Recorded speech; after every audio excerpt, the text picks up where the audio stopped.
അൽ മുഖ്യമന്ത്രി ഉണ്ടല്ലോ, അൽ മുഖ്യമന്ത്രി അൽ മുഖ്യമന്ത്രി പിണറായി വിജയനോട് ഞാൻ ചോദിക്കുന്നത്, ഒരു ഖബറാണെന്നുണ്ടെങ്കിൽ ആ ഖബർ പൊളിക്കാനായിട്ട് ഈ പറയുന്നവന്മാർക്ക് നട്ടലിന് ഉറപ്പുണ്ടോ?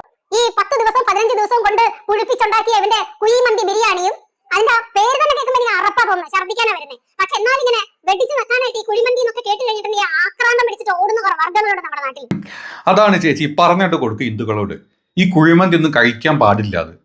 ഇതൊക്കെ നമ്മുടെ ഹിന്ദുക്കളുടെ ചാണകം മാത്രമേ നമ്മൾ കഴിക്കാൻ പാടുള്ളൂ. കുഴിമന്തി ഒക്കെ എന്തിനാ കഴിക്കുന്നത് വെറുതെ അല്ലേ? നല്ല ഭക്ഷണം നമ്മൾ കഴിക്കുക, നമ്മൾ ചാണകം പശുമൂത്രം സാധനങ്ങളൊക്കെ നമ്മൾ കഴിക്കാവോ? അത് ഈ ഹിന്ദുക്കൾക്ക് പറഞ്ഞ് മനസ്സിലാക്കി കൊടുക്കുക ചേച്ചി. ചേച്ചി ഇങ്ങനെ യുകെയിൽ ഇരുന്ന് കൊണച്ചാൽ മതിയോ? ചേച്ചി നാട്ടിലോട്ട് വന്നിട്ട് കൊണക്കി, ചേച്ചി നാട്ടിൽ വന്നിട്ട് ഒരു സ്റ്റേജൊക്കെ കെട്ടി ചേച്ചി അങ്ങ് കൊണക്കി ഹിന്ദുക്കളെ നന്നാക്ക് പ്ലീസ്. ഓടി വാ ചേച്ചി, വാ.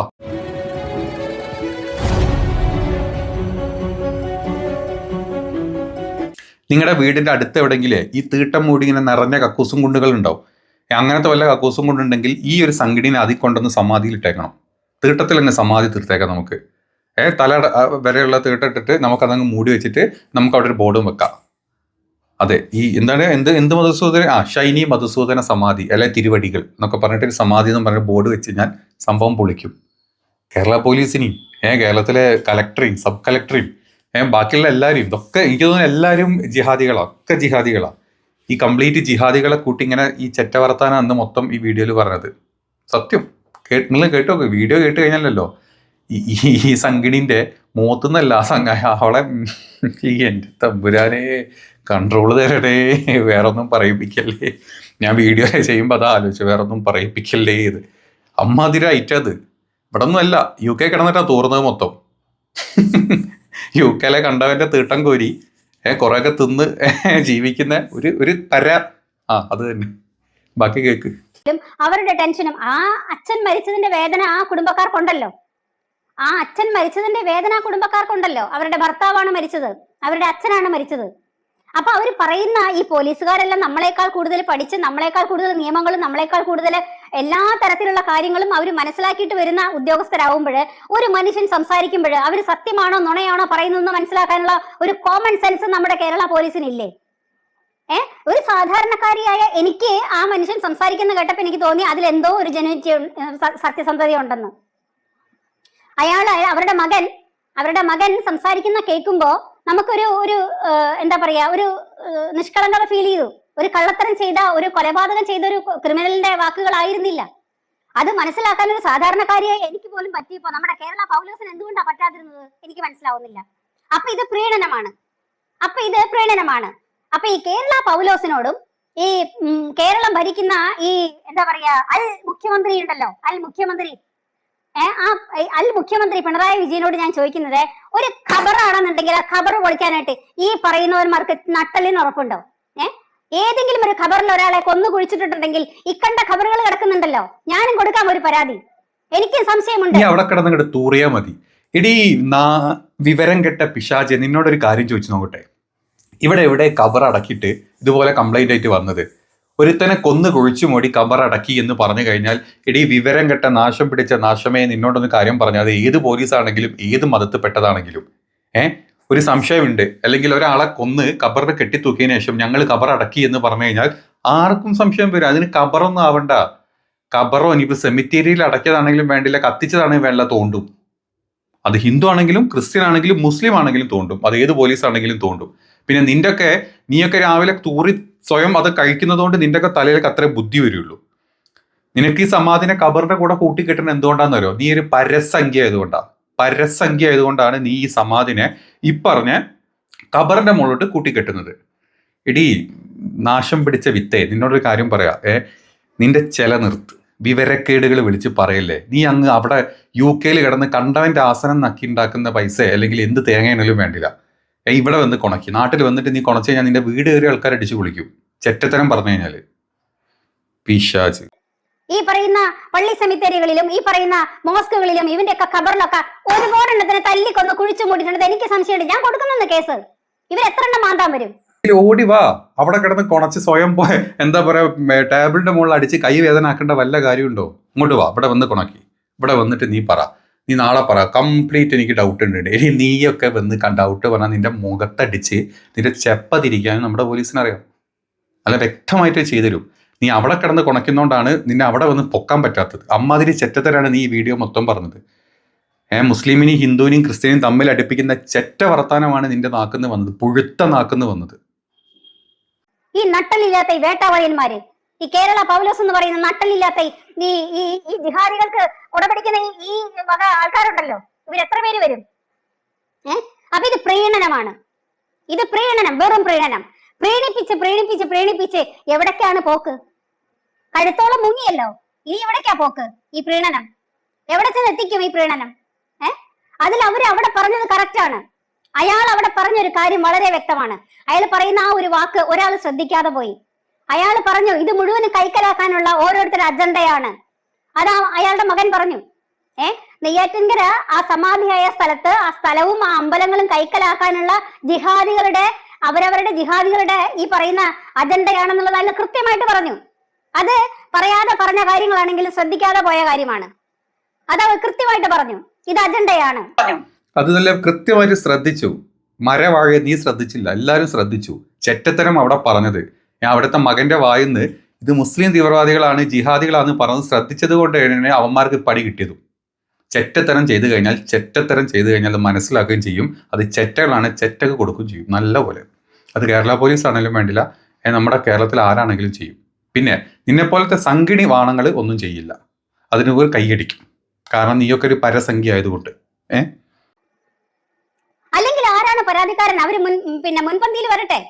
ഇതിൽ ഇത്രയ്ക്ക് വല്ലാണ്ട് ക്യൂരിയോസിറ്റിയും ഇത്രയ്ക്ക് വല്ലാണ്ട് അന്യന്റെ കാര്യത്തിൽ ഇത്രയും കൂടുതൽ എന്താ പറയാ അറിയാനുള്ള താല്പര്യമൊക്കെ ഉള്ളവർ ആരാണെങ്കിലും അവര് മുന്നിട്ടിറങ്ങി വരട്ടെ. എനിക്കാണ് അറിയേണ്ടത്, ഞാനാണ് പരാതി കൊടുത്തത്.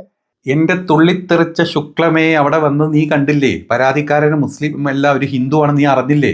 രാമകൃഷ്ണനോ കൃഷ്ണദാസനോ ഏതോ ഒന്നാണ്, നീ കണ്ടില്ലേ? നീ അന്ന് അറിഞ്ഞില്ലേ? പരാതിക്കാരൻ ഓരോ ചാനലിൽ വന്നിരുന്ന് ചർച്ചയ്ക്ക് ഇരുന്ന് സംസാരിച്ച നീ കണ്ടില്ലേ? അത് ജിഹാദി അല്ല കൊണ്ടേ. നീ ജിഹാദി ആണെങ്കിൽ തന്നെ, ജിഹാദിയാണ് ഇപ്പൊ ഞങ്ങളൊക്കെ സൈഡിലാണെങ്കിലും മൊത്തത്തിൽ അങ്ങനെ പരാതി കൊടുത്തേനെ. ജിഹാദികളായനെ ഞങ്ങളങ്ങ് സ്വയം ജിഹാദികളാകാൻ തീരുമാനിക്കും, ജിഹാദികളാവും ചെയ്യും, പരാതി കൊടുക്കുകയും ചെയ്യും. പക്ഷെ അവിടെ കൊടുത്തത് ഒരു ഹിന്ദു ആയിപ്പോയി. നീ പറഞ്ഞ സനാതന ധർമ്മം കാത്തു സൂക്ഷിക്കുന്ന ഒരു ഹിന്ദു ആയിപ്പോയി പരാതി കൊടുത്തത്. അതെന്തേ പൊന്നെ നീ അറിഞ്ഞില്ല? നമ്മുടെ സംഗീണിയമ്മ ഇത് അറിഞ്ഞില്ല? ഈ ചെറ്റത്തരം പറഞ്ഞപ്പോൾ അത് വിട്ടുപോയിണ്ടാവും അല്ലേ? ഒന്നുകൂടെ പഴയ വാർത്തകളൊക്കെ ഒന്ന് എടുത്ത് കേൾക്കും. അപ്പൊ ആരാന്നുള്ള കറക്റ്റ് ആയിട്ട് വരും കേട്ടാ എന്ന് പറഞ്ഞ് മുന്നോട്ട് വരണം. ഇന്ന് വരെ പരാതിക്കാരനെ ഞാൻ കണ്ടതില്ല. നിങ്ങൾ ആരെങ്കിലും കണ്ടോ പരാതിക്കാരൻ ആരാണെന്ന്? ഞങ്ങളെല്ലാവരും കണ്ടു. കാരണം UK കണ്ടവന്റെ ആസനവും തൂറിത്തെറിച്ച തീട്ടം നക്കി അല്ലെങ്കിൽ അത് ക്ലീൻ ചെയ്ത് ജീവിക്കുന്ന നീ അത് കാണാൻ നിനക്ക് തീട്ടം കോരാനുള്ള സമയം ഉണ്ടോ അവിടെ?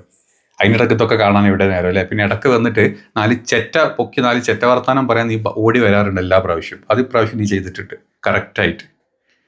പിന്നെ ഇനിയുള്ള കാര്യം അതാണ്, കേരളത്തിലെ ഹിന്ദുക്കൾക്ക് മൊത്തം ഭ്രാന്താവുക. അതോടെ ഈ വിഷയം തീരും. പിന്നെ കേരളത്തിലെ ഹിന്ദുക്കൾക്ക് പിന്നെ പറഞ്ഞിട്ട് കാര്യമില്ല. കാരണം ഒരു തരത്തിലും ഈ ഇറച്ചി, മീൻ അല്ലെങ്കിൽ ബീഫ് ബിരിയാണി, മട്ടൻ ബിരിയാണി എന്നൊക്കെ കേട്ട് കഴിഞ്ഞാൽ അവിടെ ഇരുന്ന് വെടിച്ച് നക്കുന്ന വർഗമാണ് ഈ കേരള ഹിന്ദുസ്. എടീ വിവരം കെട്ട തള്ളേ, പരത്തള്ളേ, ഈ നാട്ടിലെ ഹിന്ദുക്കളും മുസ്ലിങ്ങളും ക്രിസ്ത്യാനികളും എന്ത് കഴിക്കണം അവര് തീരുമാനിച്ചോളൂ. നീ അവിടെ വന്ന് ഇംഗ്ലണ്ടിൽ കിടന്ന് കൊണക്കേണ്ട. ഇവിടെ ഹിന്ദുക്കൾ എന്ത് കഴിക്കണം അല്ലെങ്കിൽ മുസ്ലിങ്ങൾ എന്ത് കഴിക്കണം എന്നുള്ളത്. ബീഫും ഞങ്ങൾ ചിലപ്പോൾ ബീഫിനെ ഇറക്കും, എല്ലാം ഇറക്കും. ഞങ്ങൾ അറുത്ത് തന്നെ തിന്നും. നിന്റെ മുമ്പിൽ നിന്ന് തന്നെ ബീഫ് അറുത്തങ്ങ് കയറ്റും. കേരളത്തിലെ ആൾക്കാരെ ബീഫ് കഴിക്കുന്നതിന് കേരളത്തിലെ ഹിന്ദുക്കളുടെ മൊത്തം പേരാവകാശം നിനക്കത് നീ ആയിരുന്നു പെറ്റിട്ടിരുന്ന എല്ലാ ഹിന്ദുക്കളും കേരളത്തിലെ. എന്ത് ചെറ്റ വർത്താനൊക്കെ നീ പറയുന്നത്?